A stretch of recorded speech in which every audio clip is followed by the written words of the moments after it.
Namaste, you are watching Optimism. Welcome to मेरो journey. This is Anuja. यहाँको परिचयबाट सुरुवात गरौँ न। म जन्मेको ओखलढुङ्गामा हो। मेरो शरीरको पुरा नाम चाहिँ जाति रमण भट्टराई हो। कसैले रमण नेपाली रमण भट्टराई पनि भन्नुहुन्छ। That's okay. सो म 46 सालमा यहाँ आन्दोलन भइरहेको बेलामा काठमाडौँ आएँ। 6 क्लासमा मैले पढ्न थालेँ न्यू रोडनिर यो झोछेमा बालसेवा विद्यालयमा बालसेवा स्कुलमा।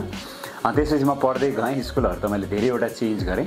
मैले पब्लिक क्याम्पसमा ग्रेजुएसन गरेँ। त्यसपछि मास्टर्ससम्मको पढाइ यहाँ पढेँ। बाहिर पनि अलिकति नेदरल्यान्डमा मास्ट्रिक्ट स्कुल अफ म्यानेजमेन्टमा सर्ट एउटा स्कलरसिप र त्यहाँ पनि एउटा टट जस्तो थियो। त्यसले पनि मलाई एक्सपोजर दियो र मैले चाहिँ अब 26 वर्ष जति भयो मैले यस्तो मानिसहरूलाई मोटिभेट गर्ने, काउन्सिलिङ गर्ने, टिम बिल्डिङको प्रोग्रामहरू गर्ने, आउटडोरको प्रोग्रामहरू गर्ने, युथको मोटिभेसनमा चाहिँ मेरो अलिकति ध्यान। अब युथहरू इम्पावर भयो भने युथहरूले चाहिँ लिडरसिप लियो भनेदेखि ट्रान्सफर्मेसन चेन्ज चाहिँ चाँडै आउँछ भन्ने मेरो पहिला विश्वास पनि भयो। अनि आफू पनि अलिकति युथ जवान भएको बेलामा चाहिँ मैले युथहरूको क्यापेसिटी बिल्डिङमा अलिकति बढी ध्यान दिएँ र अहिले चाहिँ त्यस्तो गर्न थालेको 26 वर्ष भयो। प्रोग्रामहरू त भयो होला 16-17 हजार जति प्रोग्राम भयो होला। अनि झन्डै 1500 प्लस मेरो क्लाइन्ट्सहरू हुनुहुन्छ विश्वभरिबाट। उहाँहरूले पनि प्रोग्रामहरू नेपालमा आएर या कहिलेकाहीँ उतै बोलाएर पनि मलाई अफर गर्नुहुन्छ। यसरी मेरो चाहिँ यो क्यापेसिटी बिल्डिङ अलिकति अब कोचिङ काउन्सिलिङहरू चाहिँ नेपालको लगभग सबै जिल्लाहरूमा सबै ठाउँमा र विश्वभरि पनि यसरी चलिरहेछ। सो अहिलेको लागि चाहिँ एउटा म अब राजयोगको अभ्यास पनि गर्छु। त्यसै गरेर म योग ध्यान मेडिटेसनमा पनि मेरो चासो छ। कसरी बुद्धिलाई विकास गर्ने, कसरी मनलाई सक्रिय बनाउने र जीवनशैलीलाई चाहिँ दामी बनाउने, गजबको बनाउने, वन्डरफुल बनाउने भन्नेमा मेरो ध्यान छ। पहिलोपटक 46 सालमा काठमाडौँ आउँदा यहाँको सपना के थियो? कहिलेकाहीँ त्यो सपना पनि नहुने रहेछ। किनभने सहरमा गाउँमा अब मेसिनलेस लाइफ थियो। खोलामा पौडी खेल्ने, विद्यालय पनि अलिक टाढा हुन्थ्यो। धेरै त्यहाँ बिजी पनि हुँदैन थियो, बजार नजिकै थिएन। त्यस्तोमा अरू लाइफस्टाइल छुट्टै थियो। तर सहर आइसकेपछि मैले अग्ला अग्ला भवनहरू देखेँ। त्यतिखेरको अग्ला भवनहरू पनि भवन अग्लै हुन्। गाउँमा त त्यति अग्ला भवन मैले देखेको थिएन र यहाँको चमक दमक बिजुली बजार देख्दाखेरि पनि मलाई त्यस्तो लाग्यो। र पछि मैले बिस्तार बनाउन थालेँ। अब म कस्तो बन्ने त, मैले के सपना बन्नुपर्छ भन्दाखेरि म चाहिँ समाजलाई काम लाग्ने, देशलाई पनि काम लाग्ने र देशलाई केही योगदान दिने, विश्वलाई योगदान दिने, समाजलाई परिवारलाई योगदान दिने र आफ्नो जीवन चाहिँ धेरै राम्रो बनाउनेवाला बन्नुपर्छ भन्ने मलाई पनि अलिकति हौसला हुँदै हुँदै गयो। अनि मैले चाहिँ बिस्तारो सपना के बनाएँ भने आफू बुझेको बन्ने र बुझेको कुराहरू अरूलाई पनि बुझाएर खुसी बाँड्ने र आफू पनि खुसीमा रहने भन्ने मैले चाहिँ त्यस्तो खालको लक्ष्यहरू बिस्तारो बनाउन थालेँ। 17,000 भन्दा बढी कार्यक्रम आयोजना गरिसक्नु भएको छ, गएर बोलिसक्नु भएको छ, लाखौँ युवाहरूलाई मोटिभेट गर्नुभएको छ। सो त्यो आफ्नो इनर्जी चाहिँ कहाँबाट आउँछ? म बिहान उठेर पहिला त मलाई थाहा थिएन योग गर्ने भनेको चाहिँ सुप्रिम एनर्जीलाई याद गर्ने रहेछ। जसरी हजुरको अमिलोलाई याद गरेपछि मुखमा अलिअलि अमिलो त फिलिङ हुन्छ, त्यस्तै सुप्रिम एनर्जीलाई याद गरेपछि, सुप्रिम जेनेरेटरलाई याद गरेपछि र मेरो आत्माको पनि जेनेरेटर मेरो परमपिता परमात्मालाई या गडलाई याद गरेपछि बिहान उठेर चाहिँ मैले के गर्नुपर्ने छ भनेर म सबकन्सियस माइन्डमा राख्छु। यसरी गर्छु भनेर आफ्नो यसो प्लानिङ गर्छु र अर्को चाहिँ म भगवानलाई याद गर्छु। अनि यसले गर्दाखेरि मलाई चाहिँ अलिकति एनर्जी प्राप्त हुन्छ। हामीले सुनेको यहाँको स्कुल लाइफमा पनि पढाइ ठिकै थियो, धेरै स्ट्रगलहरू गरेर त्यसमा पुग्नु भयो भन्ने सुनेको छ होइन? सो यहाँलाई सक्सेसफुल बन्न चाहिँ पर्सनली के कुराले इन्स्पायर गर्यो, के कुराले हेल्प गर्यो? सो मलाई चाहिँ के लाग्छ भने हजुर अब मान्छेहरू जसले अलिकति यसो स्ट्रगल अलिकति आउट अफ द बक्स सोच्ने विचार गर्छ अथवा अलिकति मेहनत गर्छ, अलिकति प्रयास गर्छ, त्यो मान्छे त अलिकति माथि नै देखा पर्छ होला। अब कम्फर्ट जोन भनेको चाहिँ हाम्रो लागि चाहिँ अलिकति त्यति मलाई राम्रो लाग्दैन। कम्फर्ट हेर्दाखेरि त अलिकति कम्फर्ट जोन ठिकै जस्तो छ, तर कम्फर्ट जोन पनि एउटा हाम्रो लागि चाहिँ सफलताको लागि चाहिँ अवरोधमै रहेछ जस्तो मलाई लाग्छ। त्यसैले मैले चाहिँ सानो बेलादेखि मेरो आफ्नो पनि इच्छा अलिकति कम्फर्ट जोनबाट बाहिर जाउँ भन्ने जस्तो हुन्थ्यो। सो सानो बेलामा त अब मैले सरसर्ती भन्नुपर्दाखेरि गाउँमा स्कुलै टाढा हुन्थ्यो र गाउँको पढाइ भनेको गाउँको स्तरको मात्रै हुन्थ्यो। किनभने गाउँमा जे कुराको समस्या हुन्थ्यो त्यो कुराको समाधानको पनि पढाइ हुँदैन थियो। पढाइमा एउटा कुरा पढ्नु पर्थ्यो, हाम्रो जीवनमा अर्को समस्याहरू आइरहेको थियो। मैले अब सिनियर क्लास हुँदै जाँदा पनि यो कुरा चाहिँ महसुस गर्न थालेँ। पढाइ म एउटा पढिरहेको छु, तर मेरो जीवनमा समस्याहरू अरू आइरहेका छन् र मेरो जीवनको समस्याको समाधान पढाइमा छैन। एक्जाम्पल कहिलेकाहीँ हामीलाई आर्थिक कठिनाइहरू पर्छ, हाम्रो पढाइले चाहिँ आर्थिक कठिनाइलाई कसरी पूर्ति गर्ने भन्ने कुराको शिक्षा फेरि त्यसमा छैन। कहिलेकाहीँ रिस उठ्छ, रिसलाई कहिलेकाहीँ कन्ट्रोल कसरी गर्ने, ह्याप्पिनेस आएको हुन्छ, खुसी कसरी प्रकट गर्ने, त्यो हाम्रो एजुकेसन सिस्टममा छैन। अब एजुकेसन सिस्टम त राम्रो छ, तर मेरो लागि चाहिँ खुरा पुगेन भनेपछि मैले चाहिँ सेल्फ स्टडीलाई प्राथमिकता दिएँ।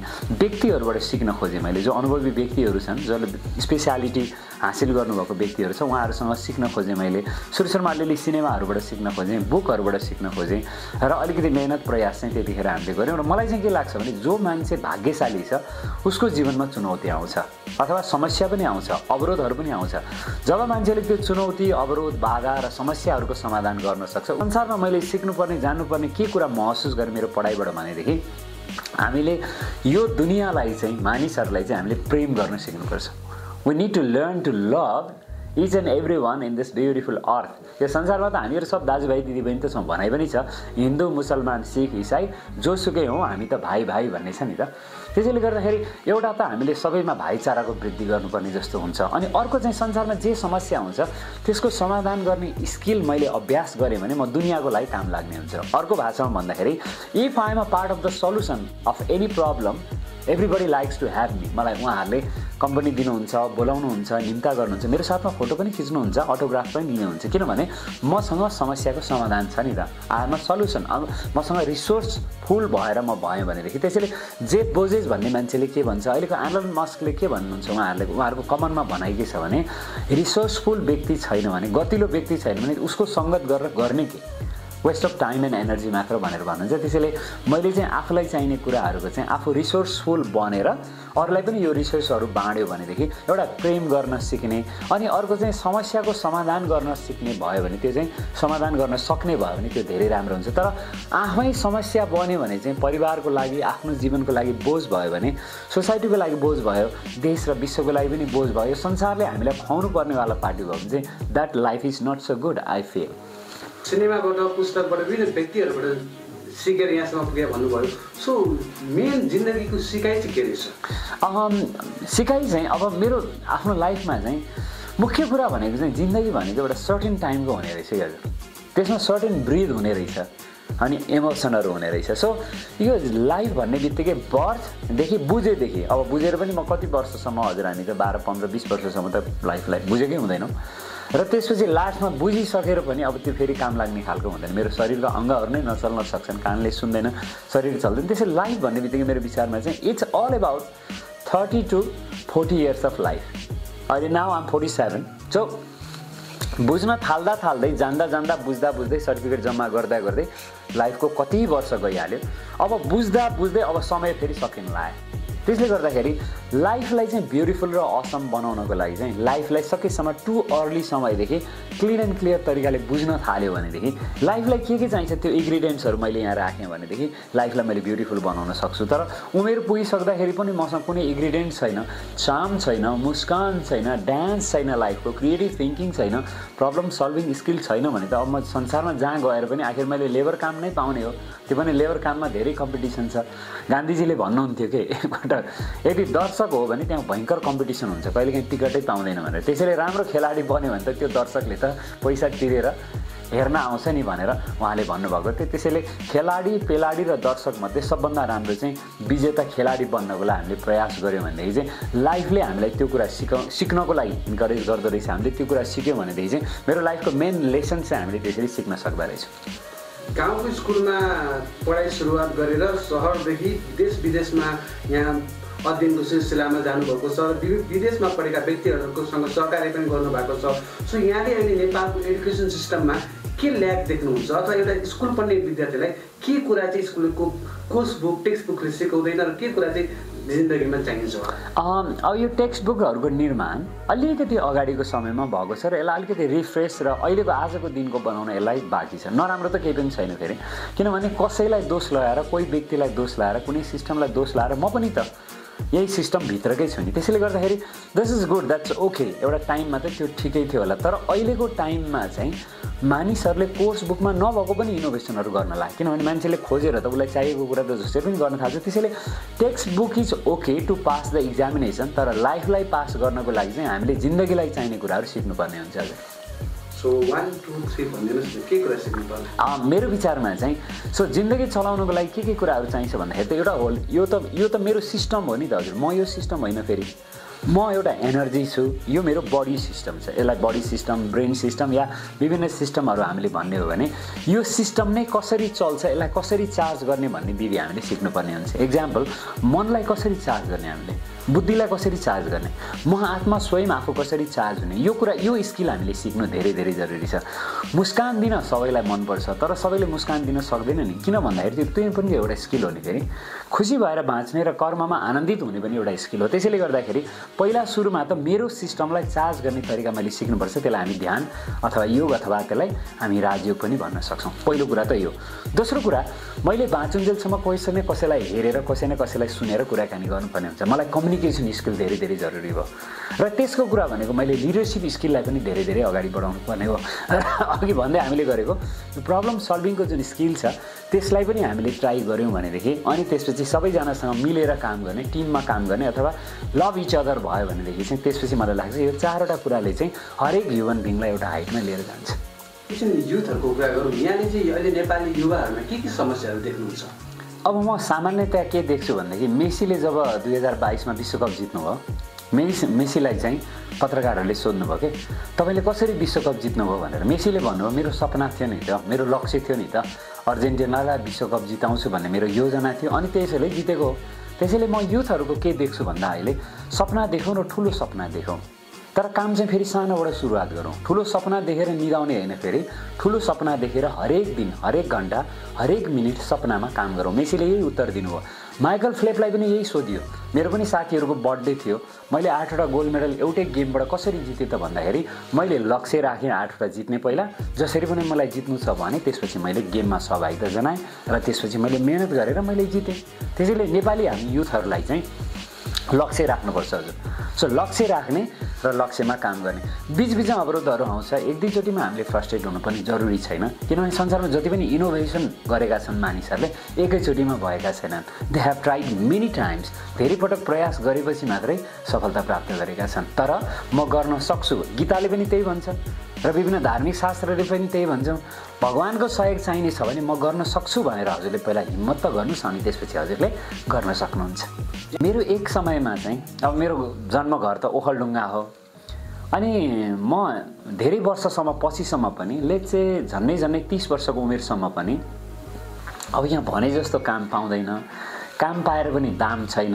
कहिलेकाहीँ अफिसमा काम गऱ्यो, अब हाकिमहरू त्यति रमाइलो छैन, अब पैसा पनि मिनिमम इन्कम छ भनेपछि बरु मेरो गाउँमा त खेतीपाती छ, कति रमाइलो छ नि, मलाई गाली गर्नेवाला त कोही पनि छैन नि, तर टाइममा आइनुहोस् भन्नेवाला कोही पनि छैनन् भनेर कहिलेकाहीँ त म गाउँ फर्केर पनि जानुपर्ने हुनसक्छ भनेर मैले एउटा टाइम लाइन राखेको थिएँ। तर आजको दिनमा त भ्याइ नभ्याइ छ। फेरि मैले जे कुरा भन्दैछु मैले त्यसलाई लागू गरेँ। अब म चाहिँ युथहरूलाई के सजेस्ट गर्छु भन्दाखेरि माइन्डलाई फर्मेट गर्नको लागि र माइन्डलाई धेरै पावरफुल बनाउनको लागि, माइन्डलाई चाहिँ हामी मास्टर माइन्ड बनाउनको लागि चाहिँ यसलाई हरेक दिन चार्ज गर्नुपर्ने हुन्छ। चार्ज गर्ने एकदमै सजिलो तरिका, हामी बिहान उठौँ र बिहान उठेपछि अब मैले पनि मेरो जिन्दगीका समस्याहरू यसरी समाधान गरेँ। बिहान उठेर मेरो आज के लक्ष्य छ, मेरो यो हप्ता, यो महिना, यो वर्ष र मैले बाँचुन्जेल के गर्नुपर्ने छ भनेर आई आस्क माइसेल्फ, मैले आफूलाई सोधेँ। अनि त्यसपछि मैले त्यसको उत्तरमा भने कि मलाई के बन्नु छ, मलाई टप ग्लोबल स्पिकर बन्नु छ, संसार घुम्नु छ, यसैमा रमाउनु छ, यसैमा चाहिने जति कमाउनु पनि छ। त्यसैले आजको दिनलाई चाहिँ म कसरी अगाडि बढाउँछु भनेर मैले आफ्नो सबकन्सियस माइन्डमा राख्न थालेँ र मैले जे पनि पर्फर्मेन्स दिएँ। सुरुमा कुनै स्कुलहरूमा बोलाउनुहुन्थ्यो, कलेजमा कर्पोरेटको प्रोग्रामहरूमा बोलाउनुहुन्थ्यो, कहिले पैसा दिनुहुन्थेन, कहिले कम दिनुहुन्थ्यो, कहिले पैसा दिने बेलामा पनि अलिक विवादहरू हुन्थ्यो। सुरुमा त कहिलेकाहीँ त्यो पैसाले पनि पुग्दैन थियो, त्यस्तो पनि हुने गर्थ्यो। तर पछि आएपछि मैले के विचार गर्न थालेँ भने उहाँहरूले जेसुकै गुनासो गर्नुहोस्, जेसुकै भन्नुहोस्, तर आफ्नो तर्फबाट आई स्टार्ट गिभिङ 100%। जे पनि गर्दाखेरि 100% दिने। अब हामीले अपाङ्गताको क्षेत्रमा पनि काम गर्छौँ, ब्लाइन्ड डेफहरूसँग पनि काम गर्छौँ, सबैजनालाई हामीले कमाएको बाँड्न थाल्यौँ र हामीले जसले काम दिनुहुन्छ, जस्तोसुकै लेभलको व्यक्तिले दिए पनि, चाहे हामीले पैसा तिरेर गर्नुपर्छ अथवा हामीलाई राम्रै पैसा होस्, ठिकै होस्, या कम पैसा होस् या पैसा नहोस्, त्यस्तो बेलामा हामीले हाम्रो सर्भिसमा चाहिँ 100% दिन थाल्यौँ अनेस्टली। त्यो 100% दिइसकेपछि हामी युथहरूले, विद्यार्थीहरूले पनि 100% जब दिन्छौँ डे टाइममा, राति हामीलाई मजा आउँछ। सुत्ने बेलामा सन्तुष्टता के को हुन्छ, oh I did it quite well today, आजको दिन मैले दामी गरेँ भनेपछि त हामीलाई टाइममा निन्द्रा पनि लाग्छ, अनुहारमा मुस्कान पनि आउने हो नि त, ठुस्कान त्यसरी गायब हुने रहेछ। त्यसैले मेरो जिन्दगीमा पनि कैयौँ समस्याहरू आयो, आर्थिक समस्याहरू आयो, फिजिकल समस्याहरू पनि आयो, कहिलेकाहीँ रिलेसनसिपमा समस्याहरू पनि आयो, कहिलेकाहीँ मेरो आफन्तहरूसँग अलिकति विवाद जस्तो पनि भयो। तर मैले बिचबिचमा फेरि यो त महाभारतको समय चलिरहेको रहेछ, आफन्तले दुःख पनि दिँदा रहेछन्, थाहा नपाउँदा मैले पनि दुःख दिने रहेछु र म दुःखी पनि हुने रहेछु। र मेरो कर्म, विचार, बोली र व्यवहार अनि मेरो कर्मको कारणले गर्दाखेरि मेरो प्रेजेन्ट लाइफ र मेरो फ्युचर लाइफ बनिरहेको रहेछ भन्ने मैले कर्मको गति थाहा पाउन लाग्यो। त्यसो भएपछि मैले अलिकति फेरि मेडिटेसनमा ध्यान दिएँ। What is meditation? Self talk, affirmation talk. नाक लामो भए पनि you're a handsome brother, okay let's go भनेर मैले आफूसँग कुराकानी गर्न थालेँ। म पनि संसारको एउटा टप ह्यान्डसम हो, मैले गरिरहेको काम राम्रो छ, आम भेरी गुड मोटिभेसनल स्पिकर भनेर मैले आफूलाई अलिकति इन्करेज र सेल्फ मोटिभेसन र सेल्फ इन्सपिरेसनमा राख्न थालिसकेपछि चाहिँ अहिलेको युथहरूको पनि कमनली समस्या यही छ, कम्पेयर गर्ने, आफूलाई कमजोर ठान्ने, यो भएन ऊ भएन भन्नुभन्दा जे माध्यममा हजुर आफू राम्रो हुनुहुन्छ, केही न केहीमा त हजुर राम्रो हुनुहुन्छ। राम्रो नभइकन त मान्छेको रूपमा जन्मनु पनि हाम्रो हुँदैन थियो। तर अहिले कहिलेकाहीँ कोही व्यक्तिहरूले चाहिँ अरूलाई पनि राम्रो नदेख्ने, आफू पनि राम्रो नहुनेतिर हुनुहुन्छ। मेरो विचारमा यो नराम्रो त होइन, तर त्यो पनि एउटा ह्याबिट हो। हामीले ह्याबिटलाई ठिकैलाई हामीलाई दामी ह्याबिट बनाउन सक्छौँ। दामी ह्याबिट बनाउनको लागि चाहिँ again you have to think. Positive thinking राख्यो, प्रोएक्टिभ थिङ्किङ राख्यो भनेदेखि चाहिँ बिहान उठेर चाहिँ म अब यस्तो गर्छु भनेर माइन्ड सेट गर्ने। हेर्नुहोस्, संसारका जति पनि मान्छेहरू गरिखाने छन्, first of all they do their mind set. माइन्डलाई अपसेट माइन्डलाई उनीहरूले सेट गर्छन् र यस्तो गर्छु भनेर इमेजिनेसन, भिजुअलाइजेसन, ल भाइब्रेसन गरिसकेपछि कार्यक्रममा अगाडि बढिन्छ। बिचमा फ्रस्ट्रेसन पनि आउँछ कहिलेकाहीँ, सानोतिनो त हुनसक्छ, तर फेरि पनि यस आई क्यान। द मूल मन्त्र इज अवश्य म सक्छु भनिसकेपछि त हामी कार्यक्रममा अगाडि बढिहाल्छौँ। लेट्स से कहिलेकाहीँ हामीलाई स्ट्रेस आउँछ। स्ट्रेस के कारणले आउँछ? धेरैवटा कारणहरू छन्। आर्थिक कमी हुँदाखेरि, रिलेसनसिपमा अलिकति तलमाथि हुँदाखेरि, आफन्तहरूले भने जस्तो नगर्दा, नभने जस्तो गर्दाखेरि, मौसमको कारणले गर्दाखेरि, कहिलेकाहीँ पोलिटिकल कारणले गर्दाखेरि, कहिलेकाहीँ इन्भाइरोमेन्टल कारणले गर्दाखेरि, आर्थिक अभावको कारणले गर्दाखेरि, आदि इत्यादि कुराहरूले हामीलाई चाहिँ स्ट्रेस आउन सक्छ युथफुल टाइममा। भने जस्तो हुँदैन र नभने जस्तो स्थिति भइरहेको हुन्छ। त्यसमा हामीले प्रपर र पोजिटिभ थिङ्किङ राख्यौँ भनेदेखि स्ट्रेस आउनु some level or degree of stress is good for life. अलिअलि तनावै नहुने हो भने त मान्छेले टेक इट इजी भनेर अगाडि बढिरहेको हुन्छ नि, इट्स ओके भइहाल्छ नि भनेर। त्यसरी नभइकन केही न केही मिनिमम तनावले हामीलाई अगाडि बढाउन मद्दत गर्छ। त्यही हो कि मलाई धेरै तनाव भयो भन्दै हिँड्ने खालको अवस्था चाहिँ हुनुहुन्न। त्यसैले अहिले के भइरहेछ भन्दाखेरि रियालिटीमा हजुरले हो कि होइन चेक गर्नुहोस् कि हाम्रो पहिला भनिन्थ्यो 40 देखि 50,000 विचारहरू 24 आवरमा हामी जागृत अवस्थामा आइरहेको छ भनेर। अहिले त्यो सङ्ख्या बढेको छ। हामीले चाहिँ यहाँको जिन्दगीबाट के सिक्न सक्छौँ? लाइफलाई जस्ट टेक इट इजी, एकदम कम्फर्टेबल तरिकाले लिनुपर्ने रहेछ। त्यसैले कोही व्यक्तिले के भन्छन्, पैसा छैन, स्वास्थ्य छैन, यो छैन, ऊ छैन भनेर हिँड्छन्। त्यसको साटो सबै कुरा छ नि हजुर। जुन पनि गरिबले मुस्कान त दिन सक्छ नि हजुर। What you have been waiting for. एकचोटि त हल्का मुस्कान दिनुहोस् हजुर। ठुस्कान दिएर हुन्छ के यो संसारमा। त्यसैले मलाई लाग्छ हजुरले मेरो लाइफबाट सिक्ने भनेको समस्याहरू नआउने होइन, समस्याहरू आउँछन्, तर ठुस्कान दियो भने समस्या बढ्छन्, मुस्कानले समस्याहरूलाई कम गर्छन्। त्यसैले हामीले लाइफमा चाहिँ हामीले हरदम सकेसम्म चाहिँ आफूलाई खुसीमा राख्नुपर्छ। त्यो हाम्रो बर्थ राइट हो नि। किन आएका छौँ, फेरि एक दिन जानु छ। जसरी हामी यो कार्यक्रममा अहिले केही मिनटको लागि म बोल्दैछु, हजुरहरू सुन्दै हुनुहुन्छ, केही समयपछि हामीहरू छुट्नुपर्ने हुन्छ। त्यस्तै एक दिन यो दुनियाँबाट मेरो शरीर छुट्नेवाला छ, म आफ्नो घर जानेवाला छु। यसलाई विचार गरेर मेरो जिन्दगीबाट हजुरले चाहिँ मान्छेले एपिजे अब्दुल कलामले के भन्नुहुन्छ भन्दाखेरि सफलतामा भने जस्तो हुँदा त जो पनि खुसी हुनसक्छ, तर खासमा असल र सफल व्यक्ति त्यही हो जसले अप्ठ्यारो अवस्थामा पनि मुस्कुराएर ऊ सफल हुन सक्छ। त्यसैले हामीले we have to manage our failure, we have to manage our stress, we have to manage our stress or we have to manage our emotion. यसलाई हामीले म्यानेज गर्न सिक्नुपर्ने हुन्छ। किनभने हामीमध्ये कसै न कसैको व्यक्तिसँग सम्बन्ध छ, उहाँहरू बिरामी हुनुहुन्छ, उहाँहरूमध्ये कसैको मृत्यु हुन्छ, आखिर एक दिन त मेरो पनि हुन्छ त। यी कुराहरू के भए? नेचुरल कुराहरू भए। बर्थ, लाइफ र डेथ के हुन् हजुर? नेचुरल कुराहरू। अब यो नेचुरल कुरामा रुएर फाइदा के छ हजुर? त्यसैले गर्दाखेरि फेलियर पनि पार्ट अफ द सक्सेस है। सफलताको लागि पनि असफलता भन्ने शब्दले के भन्छ भन्दाखेरि तपाईँले अलिकति अगाडि बढ्नुभयो भने सफलता भेट्नुहुन्छ भन्नको लागि के भन्यो? अगाडि बढ सफलता छ भनेर असफलता भन्यो। त्यसैले यसलाई चाहिँ के भनिन्छ भन्दाखेरि पोसिबिलिटी सर्च थ्योरी भनेर भनिन्छ। आज नेपालको युथहरूलाई, मेरो साथीहरूलाई, युवाहरूलाई, भाइ बहिनीहरूलाई म यो कुरा सेयर गर्न चाहन्छु। पोसिबिलिटी सर्च थ्योरी भनेको के हो भन्दाखेरि सम्भावनाहरूको खोजी गरेर तिनीहरूलाई कार्यान्वयन गरेर सम्भावनालाई अहिलेको अवसरमा रूपान्तरण गर्ने, सम्भावनाहरूलाई अहिलेको अवसरमा तिनीहरूलाई रूपान्तरण गर्ने प्रविधि, तरिका, विचार र यो सिस्टमलाई भनिन्छ पोसिबिलिटी सर्च थ्योरी। अब जुडीको म नाम लिन चाहन्छु यहाँ, तपाईँले यो याद गर्नु होला र हजुरले गुगल पनि गर्न सक्नुहुन्छ। जुडी बेलायतको व्यक्ति हुनुहुन्छ, उहाँको हाफ मात्रै ब्रेन थियो।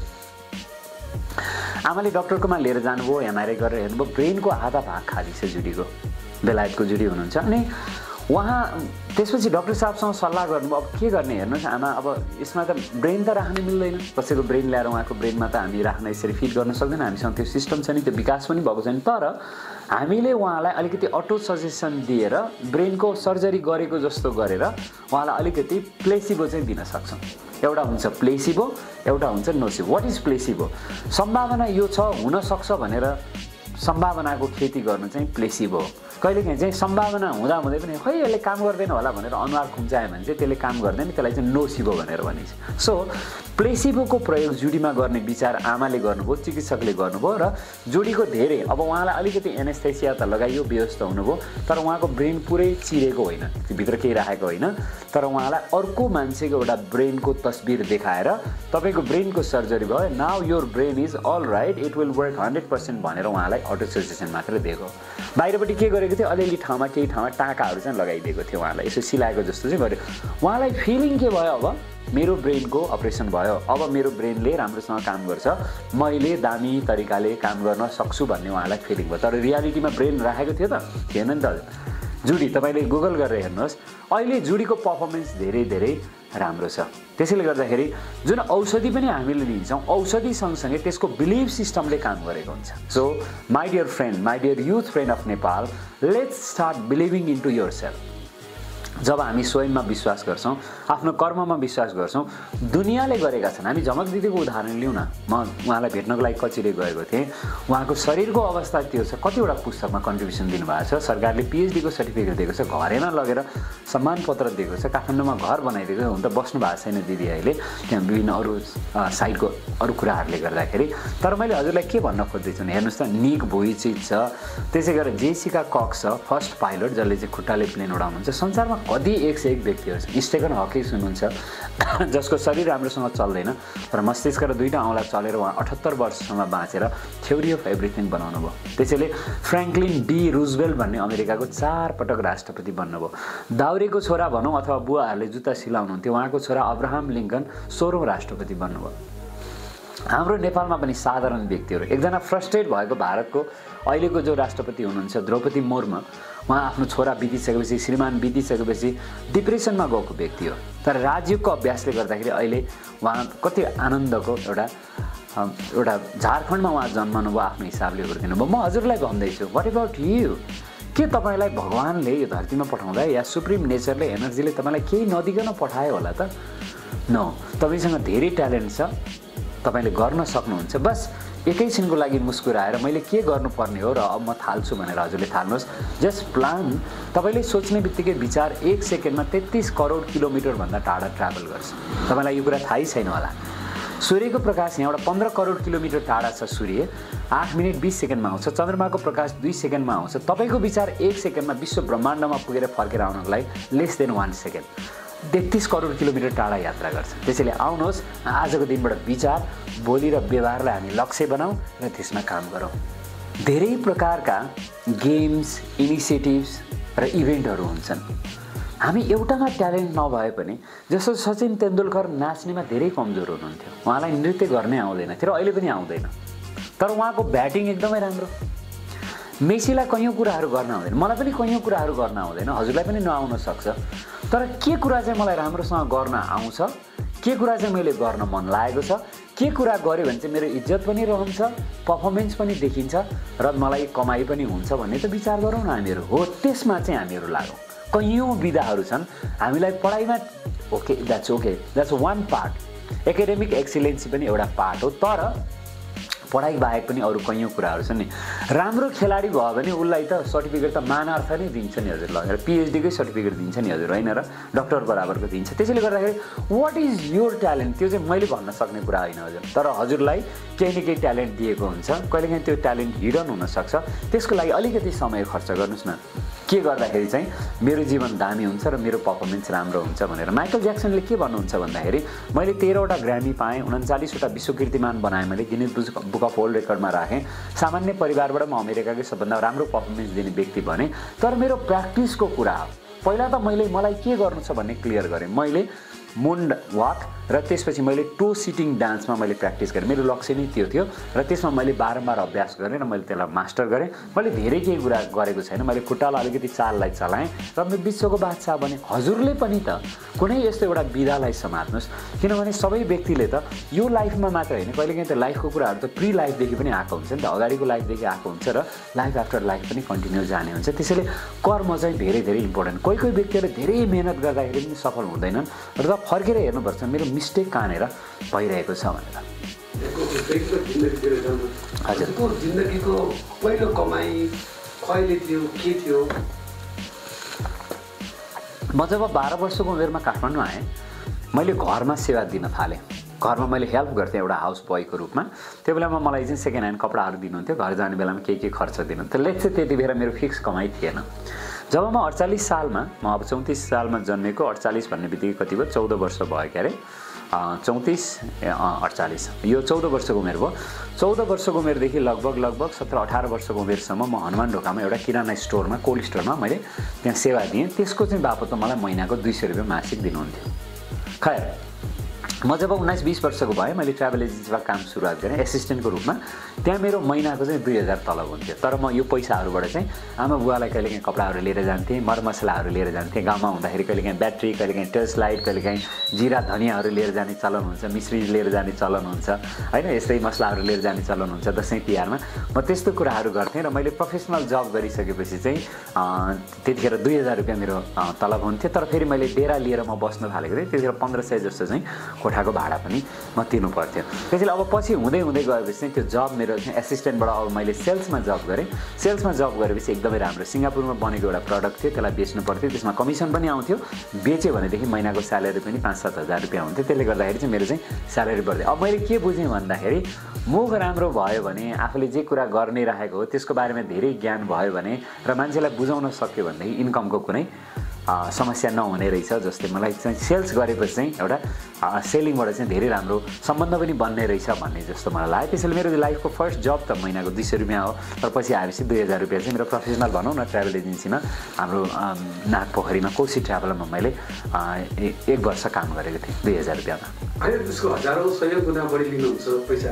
सो पैसा चाहिँ के रहेछ? पहिलाको जिन्दगीमा पैसा, पावर, यो प्रेस्टिज भन्छ नि, यो के कुरालाई बढी यहाँले प्रायोरिटी दिनुहुन्छ? पहिला गाई बस्तुहरूलाई धनको रूपमा लिइन्थ्यो, तर पछि यो पैसालाई चाहिँ कन्भर्सेसन गर्न सजिलो होस्, अब साटफेर गर्न सजिलो होस्, ओसार्न सजिलो होस् भनेर कागजको पेपरको नोट बनाइयो र यसलाई चाहिँ करेन्सी भनेर भनिन्छ। मैले के थाहा पाएँ भने करेन्सी भनेको करेन्ट जस्तै काममा आउनेलाई करेन्सी भनिन्छ, तर नेपालमा कतिजना मान्छेले थाहा नपाएर यसलाई थुपारेन्सी गर्दा रहेछ, जम्मा गरेर राख्दा रहेछन् र खास जम्मा गरेर राख्दाखेरि चाहिँ यो करेन्सीको खास भ्यालु हुँदैन रहेछ भन्ने थाहा पाएपछि मिनिमम पैसा पनि भएन भने त फ्रस्ट्रेसन हुन्छ, द्याट्स फर स्योर।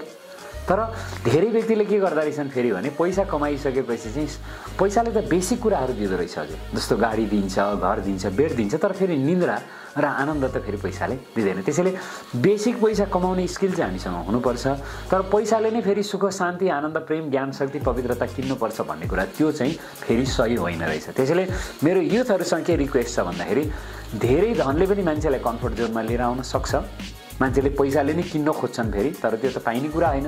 प्रेम पनि मान्छेले किन्न सक्दैन हो, मान्छेहरू, साथीहरू, पार्टनरहरू चेन्ज गर्न सक्छ, पार्टी दिन सक्छ मान्छेलाई, तर प्रेम किन्न सक्दैन। त्यसैले सुख, शान्ति, आनन्द, प्रेम, ज्ञान, शक्ति, पवित्रताको लागि चाहिँ अलिकति साधना गर्नुपर्ने हुन्छ। बेसिक कुराहरू पैसाले फुलफिल गर्छ, बेसिक कुराहरू फुलफिल गर्न सक्ने किसिमको पैसाको हामीले कमाइ गर्नुपर्छ, तर बाँकी कुराहरू चाहिँ हामीले आफ्नो मन बुद्धि लगाएर फेरि त्यसलाई पनि हामीले अगाडि बढाउनुपर्छ जस्तो मलाई लाग्छ हजुर। भनिन्छ हरेक सफल व्यक्तिको पनि असफलताका पानाहरू हुन्छन्। सो यहाँको जिन्दगीमा त्यस्तो कुनै समय थियो, कुनै व्यवसाय थियो, कुनै कामहरू थियो यहाँले गर्नु खोज्नु भएको, गर्न चाहनुभएको तर गर्न असम्भव भएको अथवा असफलता पाउनु भएको? व्यापार व्यवसाय गऱ्यो भने कमाइ हुन्छ, जागिरले हामीलाई धेरै पैसा दिँदैन भन्ने सुनिसकेपछि चाहिँ जागिर गर्नुको साटो आफै काम गर्नु पर्यो भनेर हामीले केही कुराहरूको सुरुवात त गरेका थियौँ ट्रेडिङ गर्नको लागि, सेल्सको लागि, तर आफै नै खोलेको कम्पनीहरू चाहिँ त्यति धेरै सक्सेसफुल भएन। त्यसपछि अब मैले पहिला एक समयमा फायर सेफ्टीमा अलिकति कामहरू गरेको थिएँ। कहिलेकाहीँ हामी डेमोहरू गर्थ्यौँ, एक्सर्साइज गर्थ्यौँ। एकजना कलेजमा एउटा कार्यक्रम गर्ने बेलामा चाहिँ फायर सेफ्टीको हामी डेमो गर्दै थियौँ, आगो बालेर निभाउँदै थियौँ। अनि त्यहाँको युथहरूले चाहिँ मलाई के सोध्नुभयो भने सर तपाईँले बाहिरको आगो त निभाउन सक्नुभयो, तर मुटुमा हृदयमा लागेको आगो, मनमा लागेको आगो निभाउने तपाईँसँग कुनै तरिका छ भनेपछि मैले चाहिँ मेरो प्रोफेसनलाई नै चेन्ज गर्ने मैले विचार गरेँ।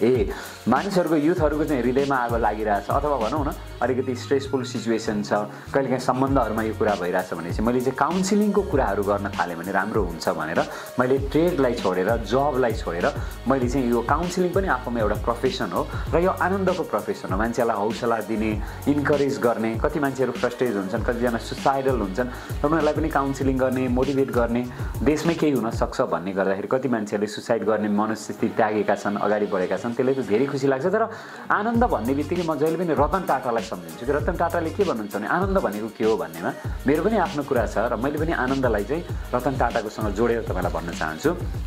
रतन टाटाले पहिला पढिसकेपछि चाहिँ संसारका राम्रा असल सिनियर व्यक्तिहरू राजा महाराजासँग सम्पर्क राख्यो भने मेरो जीवनमा आनन्द हुन्छ कि भनेर उहाँले सम्पर्क राख्नुभयो। तर उनीहरूले काम दिएर पैसा मागेर हैरानले, त्यसपछि उहाँलाई आनन्द भएन अरे। दोस्रो, सामान्यदेखि लिएर ठुला गाडी, महँगा गाडी बनायो भनेदेखि पैसा कमायो भने ब्रान्डेड गाडीहरू बनायो भने आनन्द हुन्छ कि भनेर उहाँले त्यो पनि गर्नुभयो अरे।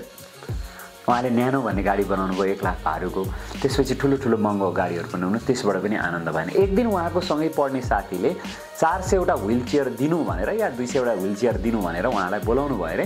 अनि उहाँले मसँग समय छैन, व्हील चेयर लिएर जाउँ न भनेर भनेपछि होइन, हामीलाई व्हील चेयर चाहिएको होइन, तपाईँको समय चाहिएको भनेपछि उहाँले गएर व्हील चेयर बाँड्नुभयो। एकजना त्यो व्हील चेयरमा बसेपछि बच्चाले, जसको 2टा खुट्टा थिएन, उहाँको औँला समातेर चाहिँ एकचोटि तपाईँको अनुहार देखाउनुहोस् त, तपाईँको अनुहार म हेर्न चाहन्छु, स्वर्गमा पनि तपाईँलाई म गडलाई रिकमेन्डेसन गर्न चाहन्छु, तपाईँले हामी खुट्टा नभएकोहरूलाई चाहिँ व्हील चेयर दिएको थियो भनेर भन्न चाहन्छु अङ्कल, तल आउनु त भनेपछि उहाँले एकदम नजिकबाट उहाँको फेस हेर्न चाहनुभयो अरे त्यो बच्चाले। त्यसपछि उहाँलाई यति आनन्द भएर हर्षको आँसु पनि आएर। मेरो जीवनमा पनि मैले मानव सेवा आश्रम लगायतका संस्थाहरूमा म सहयोग मद्दतहरू गर्छु र मैले आफूले गरेको कमाई मध्येबाट केही न केही सेवा सहयोग गर्न पाउँदाखेरि म आज धेरै आनन्दित छु। म युथलाई पनि, हजुरलाई पनि के निवेदन गर्छु भने हजुर, यो दुनियाँमा दुनियाँको लागि, अरूको लागि केही नगरिकन मेरो भाग्य कसरी बन्छ हजुर, जागिर खाएर कसरी भाग्य बन्छ हजुर। त्यसले गर्दाखेरि जागिर खानेहरूलाई पनि म निवेदन गर्छु, अलिकति समय निकालौँ, अलिकति ट्यालेन्ट निकालौँ, अलिकति स्किल निकालौँ र हामीभन्दा कम अवसर पाएका, कहिलेकाहीँ ठुस्कानमा रहेका पार्टीहरूलाई मुस्कान आउने गरेर सेवा गऱ्यौँ भने भगवान्ले पनि यसमा थपिदिनुहुन्छ र मलाई आनन्द प्राप्त हुन्छ। त्यसरी मेरो लाइफमा कतिपय कुराहरू त फेलियर पनि भए, तर फेलियर हुँदाखेरि के विचार गर्नुपर्ने रहेछ भन्दाखेरि के कारणले फेलियर भयो भने त्यो फेलियर हुने कारण नै कट अफ गर्नुपर्ने रहेछ। अनि विचार गर्नुपर्ने रहेछ के गर्यो भने सक्सेस हुन्छ भनेर, र सफलतालाई अपनाउने, असफलतालाई छोडिदिने। अब हामी असफल भएका छौँ भनेदेखि सफल हुने प्रयास गर्ने, सफल भएका छौँ भने अझ दामी र अलि हाइटवाला सफल हुने प्रयास गर्दै गयौँ भने अनि त्यसपछि हामी अगाडि बढ्ने रहेछौँ। धेरै पुस्तकहरू पढ्नु भएको छ, अन्तिम पटक पढ्नु भएको पुस्तक कुन हो? मेरो अगाडि हजुर भन्नुभयो जिन्दगीमा पढेर एकदमै मन परेको पुस्तक? मलाई त धेरै पुस्तकहरू मध्ये अब अङ्ग्रेजी लेखकको पुस्तक पढ्ने भने सुरुमा अलि अगाडिको कुरा हो, त्यो चाहिँ मैले awaken the giant within you, तिमी भित्र चाहिँ एउटा यस्तो ठुलो शक्तिलाई जागृत गर भन्ने खालको, जस्तो एन्थनी रबिन्सको पुस्तकहरू पढ्थेँ मैले, अनलिमिटेड पावर भन्ने पुस्तकहरू पढ्थेँ, हेर्थेँ तिनीहरू। अनि रविन शर्माको पनि पुस्तकहरू मैले पढ्थेँ। अब सुरुमा त हामीले तपाईँ पनि जित्न सक्नुहुन्छ भन्ने यो पुस्तकहरू पनि हामीले भारतीय लेखकहरूको पनि हामीले शिव खेराको उहाँहरूको पनि पुस्तकहरू पढेर म अलिकति इन्फ्लुएन्स भएको थिएँ। पछिल्लो समयमा चाहिँ मैले आफैले पनि पुस्तकहरू लेखेँ अनि आफ्नो लेखाइबाट पनि म अलि इन्फ्लुएन्स भएँ क्या। अरूको पुस्तक पढ्नु त राम्रो, तर आफै लेखेर अरूलाई इन्फ्लुएन्स गर्नु फेरि झन् दामी कुरा रहेछ। त्यसैले मैले कोटेसन के पढेँ भन्दाखेरि असल व्यक्ति, असल पुस्तक र असल इभेन्ट खोज्दै नहिँड, तिमी आफै असल बन र मान्छेहरूले तिम्रो दर्शन गर्न आउँछन्। असल पुस्तक लेख, तिम्रो पुस्तक पढेर मान्छेहरू इन्फ्लुएन्स हुन्छन्। असल इभेन्ट क्रिएट गर ताकि त्यो इभेन्टबाट मान्छेहरू इम्पावर हुन्छन् भन्न थालिसकेपछि मेरो जिन्दगीमा सहयोग मद्दत गर्ने जस्तो कर्ण साकेका पुस्तकहरू पनि मैले अधिकांश पढेको छु। राम्रा पुस्तकहरू अधिकांश पढेको छु, अहिले पनि पढ्छु म।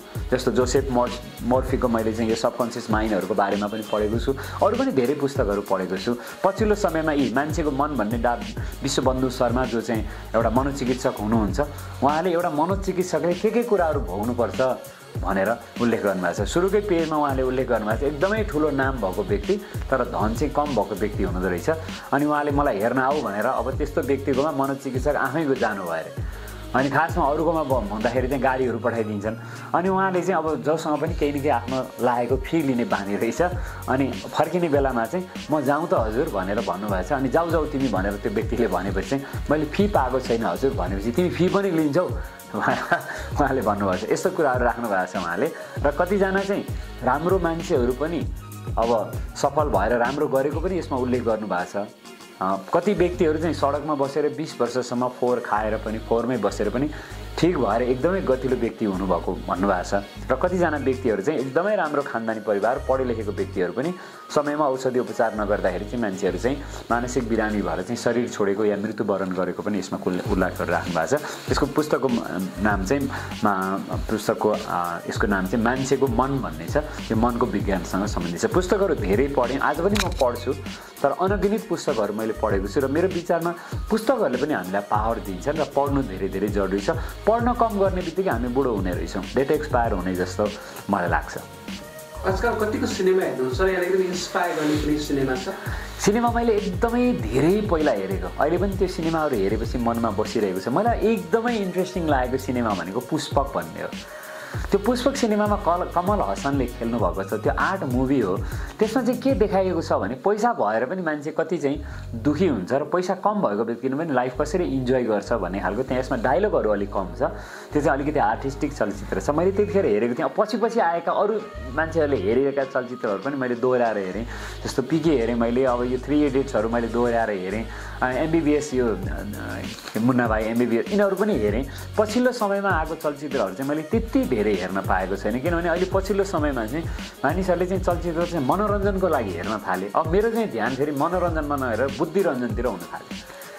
मान्छेको चाहिँ मनोरञ्जन मात्रै भयो तर बुद्धिरञ्जन भएन भने मान्छेले चाहिँ अलिकति गरिबीले सताउँदो रहेछ भनेर अनि मान्छेहरूले चाहिँ मलाई अलिक बुद्धि रोग विशेषज्ञ पनि भन्छन् नि। त्यसैले मेरो ध्यान चाहिँ अहिले बुद्धितिर गएको हुनाले अहिले सिनेमाहरू हेर्छु म कहिलेकाहीँ समय चान्स मौका मिल्दाखेरि। आजभोलि त डिजिटल टेक्नोलोजी छ, नेटमै पनि हामीहरू युट्युबमा पनि हेर्न सक्छौँ। म हेर्छु, मलाई मन पनि पर्छ। मैले सिनेमा हेरेर पनि म सिक्नेवाला मान्छे हो। जस्तो मेरो चाहिँ पढेर अलिक कम सिक्दो रहेछु म, तर ट्रेनिङहरूबाट बढी सिक्दो रहेछु। सिनेमाहरूबाट अझ म्याक्सिमम सिक्दो रहेछु। भिजुअल मेरो अलिकति राम्रो रहेछ हेराइबाट। त्यसैले मैले धेरै सिनेमाहरू हेरेको छु, राम्रा सिनेमाहरू पनि आएका छन्। तर मलाई लाग्छ म सिनेमाको फेरि हिरो हो कि फेरि आफ्नो सिनेमा पनि खेल्नु पर्यो भनेर अलिकति हेर्ने चाहिँ मेरो अहिले कम भएको छ। र मैले थाहा पनि पाएँ कि राम्रा हिरोहरूले अरू सिनेमा हेर्दा रहन्छन् भनेर। म आफ्नै सिनेमामा राम्रोसँग खेलेको हुनाले अहिले सिनेमाको समय चाहिँ अलिकति कम भएको छ। जिन्दगीको पहिलो प्रेमको बारेमा भनिदिनुहोस् न। मैले स्कुलै पढ्दाखेरि नै कसैलाई मन त पराउँथेँ, मैले केही समय एक्सप्रेस गर्न सकिनँ। त्यसले गर्दाखेरि मलाई अलिकति अप्ठ्यारो पनि भयो। जब कुनै समय मैले एक्सप्रेस गरेँ, वान साइडेड लभ के थियो, एक्सप्रेस गरेँ, उहाँले एक्सेप्ट गर्नु भएन। पछि मैले सरी पनि भनेँ, मैले तपाईँलाई अलिकति एकरो रूपमा प्रेम गरेर यस्तो भएछ भनेर। त्यसपछि मैले चाहिँ यो प्रेमको लफडामा पर्नुभन्दा फस्नुभन्दा आफ्नो पर्सनालिटी दामी बनाउने, बरु अरूले नै प्रेम प्रस्ताव ल्याओस् भन्ने मैले मेन्टालिटी बनाएँ। नभन्दै अहिलेको वाइफले मलाई प्रेम प्रपोज गर्नुभयो अनि त्यो चाहिँ मलाई दामी लाग्यो।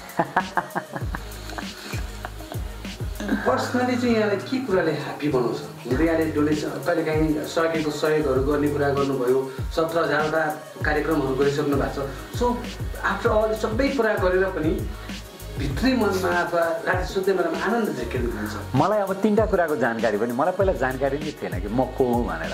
जस्तो राजविद्याले राजयोगले के भन्दो रहेछ, तिमी चाहिँ एउटा शरीरलाई चलाउने होला आत्मा, एनर्जी, कन्सियसनेस हौ।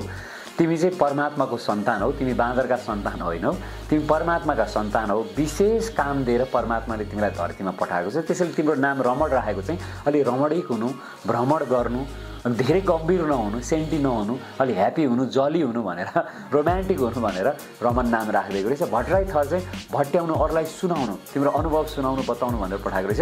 म चाहिँ किन खुसी हुन्छु भन्दाखेरि गडले जुन नाम राखिदिनु भयो, जुन समयमा पठाउनु भयो, र मैले त्यही अनुसारको गरिरहेको छु। मेरो प्यासन पनि मोटिभेसन, इन्सपिरेसन, क्यापेसिटी बिल्डिङ हो र मेरो प्रोफेसन पनि मैले त्यही पाएको छु। That's why I am very happy. यहाँले भेटेका व्यक्तिहरूमध्ये यहाँलाई एकदम इन्स्पायर गर्ने अथवा फेरि भेट्न पाए हुन्थ्यो त भेटिराख्नु हुने व्यक्ति त्यस्तो कोही छ? पहिलाको समयमा चाहिँ मैले अब हिरो हिरोइनहरू अलिकति सेलिब्रिटीहरूलाई पनि धेरै गजबको हुनुहुँदो रहेछ भन्थेँ। तर पछिल्लो समयमा के लाग्यो भने अल्टिमेटली उहाँहरूले के गोल हेरिराख्नु भएको छ? यदि धनलाई, फेमलाई हेरिराख्नु भएको छ भने त हाम्रो यो दुनियाँमा आउनुको त फेम कमाउनु, धन जम्मा गर्नु मात्र नभइकन यो दुनियाँलाई योगदान दिनु हो नि त।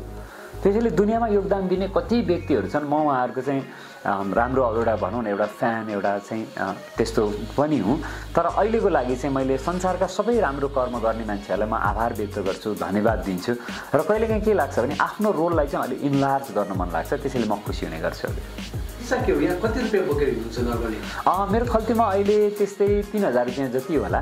म मिनिमम गाडी चढ्ने, अलिकति खाना खाने, कहीँ फलफुल किन्ने, जुस किन्ने र आवश्यकता पर्दाखेरि अब ट्याक्सीहरू प्रयोग गर्नको लागि मिनिमम पैसा राख्छु। अरू बाँकी त अहिले डिजिटल छ र पैसा भनेको पनि एउटा पावर हो नि, एनर्जी हो नि। जसरी मोबाइल चलाउनुलाई ब्याट्री चाहिन्छ, मिनिमम पनि ब्याट्री भयो भने त चल्दैन नि। त्यसैले I think money is like that.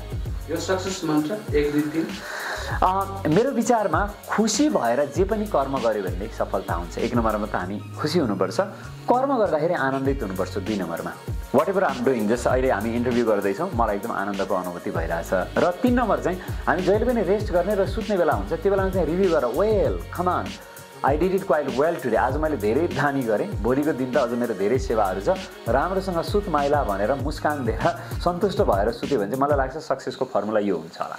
Why Nepal? बाहिर किन नगर्नु? नेपालमै रहनुभयो? बाहिर धेरै राम्रो अवसर थियो नि, चढ्ने गाडी थियो, प्रेम गर्ने मान्छेहरू थिए, यहीँ बस भन्ने जब दिने मान्छेहरू पनि थिए। तर यहाँ जस्तो मस्ती कहाँ छ र हजुर? यहाँ म मामा घरतिर पनि जान्छु, ओहो भान्जा बाबु भनेर भन्नुहुन्छ। त्यहाँ म कति ठाउँमा जान्थेँ, तपाईँको परिचय भनेर सोध्थेँ कि मलाई परिचय दिँदा दिँदा अल्छी लागेर अनि मैले विचारेँ ओहो भगवान्ले मलाई नेपालमा जन्म दिएको छ भने त त्यहीँ गरिखा भनेर हो नि त, विदेशमा गरिखा भनेर होइन भनेर। अनि त्यहाँ चाहिँ म फेरि फर्केर आएँ पनि। अब त रमन नाम भन्ने बित्तिकै अलिकति रोमानिया यताउतासँग सम्बन्धित पनि भयो।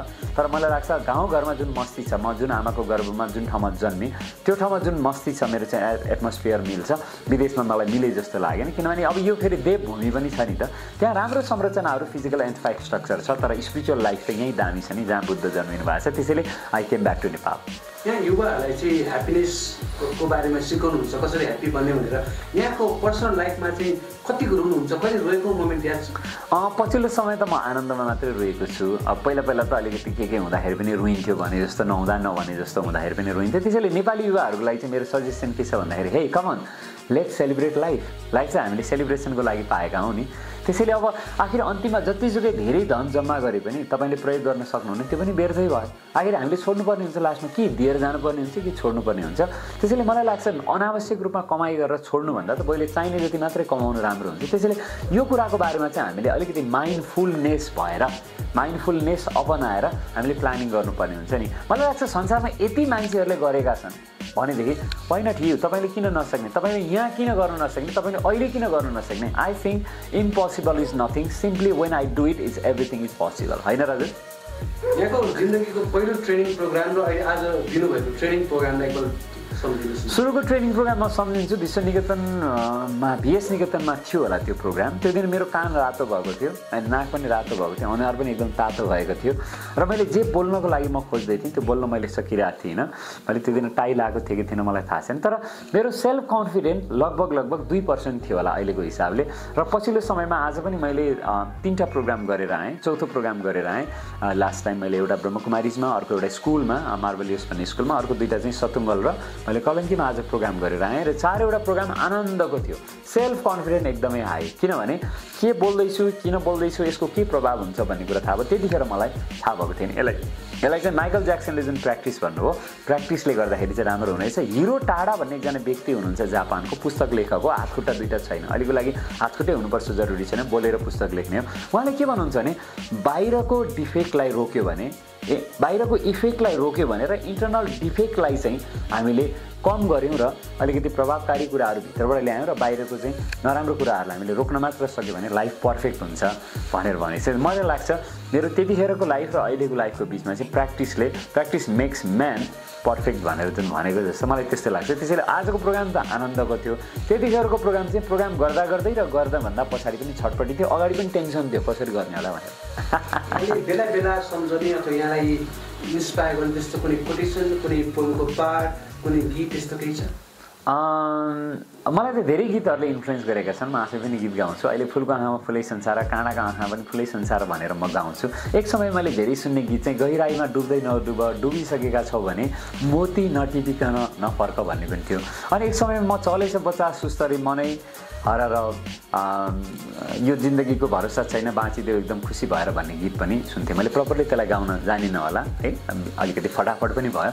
तर यस्तो गीतहरू पनि अलिकति जीवन्त गीतहरू पनि म सुन्थेँ। आज पनि अब मनमगन पनि म सुन्छु कहिलेकाहीँ। केलाई चाहियो धन मलाई, केलाई चाहियो धन, म त मनमगन भन्ने गीतहरू पनि म सुन्छु। र गीत सङ्गीतहरूले मलाई इन्फ्लुएन्स गर्छ। र मलाई सबभन्दा बढी इन्फ्लुएन्स गरेको चाहिँ पशुपतिमा एकजना भाइ सानो बेलामा 13-14 वर्षको उमेरमा त्यो भाइले चाहिँ हि वाज अलमोस्ट डाइड, बितेको हुनुहुन्थ्यो। भाइले शरीर छोड्नु भएको थियो। मृत भाइलाई लिएर एउटा उहाँको बुवा र परिवारका सदस्यहरू घाटमा आउनुभएको थियो। उहाँहरू रुँदै हुनुहुन्थ्यो। त्यो मरिरहेको भाइले चाहिँ मलाई केही न केही कुरा भने जस्तो लाग्यो। म पनि त्यही उमेरको थिएँ, 13-14 को। मलाई के भने जस्तो लाग्यो भने रमन तिमी पनि एक दिन मर्नुपर्छ, मर्नु अगाडि तिमीले केही गर्नुपर्छ भने जस्तो लाग्यो। र म त्यो इभेन्ट चाहिँ टाइममा आजको दिनमा अहिले भर्खर पनि म त्यसलाई सम्झिरहेको छु। म सबैलाई यही निवेदन गर्न चाहन्छु, हामीहरू पाहुनाको रूपमा छौँ, हामीलाई कुनै पनि समयमा जानुपर्ने हुन्छ। Why not to make little bit beautiful happen. अहिले बाँचिराख्दाखेरि चाहिँ केही न केही हामीले राम्रो गऱ्यौँ भनेदेखि त हामी जाने बेला आफूलाई पनि मजा हुन्छ नि। ओ मैले त सकेको राम्रो गरेँ भनेर। र अरू व्यक्तिहरूले पनि ओ यसले त राम्रो ट्राई गरेको थियो भनेर पनि मान्छेहरूले भन्छ नि। त्यो मलाई लाग्छ त्यो कुरा चाहिँ राम्रो कुरा हो। यानी जिन्दगीमा रिजेक्सनहरू फेस गर्नु भएको छ, त रिजेक्सन आयो कसरी फेस गर्ने? कहिलेकाहीँ रिजेक्सनहरू आउँछ, कहिलेकाहीँ मान्छेहरूले एक्सेप्ट गर्दैन। मेरो लाइफमा पनि त्यस्तो धेरै भएको छ। Somehow rejection is good, किनभने त्यो व्यक्तिको तपाईँलाई चिन्ने क्यापेसिटी भएन होला, एकोमोडेट गरेन होला, डजन्ट मिन द्याट। सबभन्दा धेरै जिन्दगीमा यो रिजेक्सन पाउने व्यक्तिहरू चाहिँ दुईजना मध्ये एकजना ब्रुस ली हुनुहुन्छ र अर्को चाहिँ आर्नोल्ड भन्ने व्यक्ति हुनुहुन्छ। उहाँले कमसेकम 100 इभेन्टमा 100 पटक रिजेक्सन पाउनु भएको छ। जसरी थोमस अल्वा एडिसनले फिलामेन्ट ट्युब यो बल्ब बनाउनको लागि धेरैचोटि उहाँले प्रयास गर्नुभयो, त्यस्तै रिजेक्सन पाउने सबभन्दा दुईटा व्यक्तिहरू उनीहरू हुन्। तर उनीहरूले खल्तीमा चिठी लिएर हिँडेका थिए। अहिले त मैले पनि खल्तीमा चिठी लिएर हिँडेको छु। कसैले रिजेक्ट दियो भनेदेखि मैले चिठीमा के लेखेको छु भने सबैले तिमीलाई एक्सेप्ट गर्न सक्दैनन्, चिनेका पनि हुँदैन। कसैले रिजेक्ट गर्यो भने इट्स ओके, यो तिम्रो कारणले होइन उसको बुद्धिको कारणले हो, माफ गरिदेऊ भनेर मैले चिठी लेखेर हिँडेको छु। यहाँ खल्तीमा छ। उनीहरूले पनि त्यही गर्थे।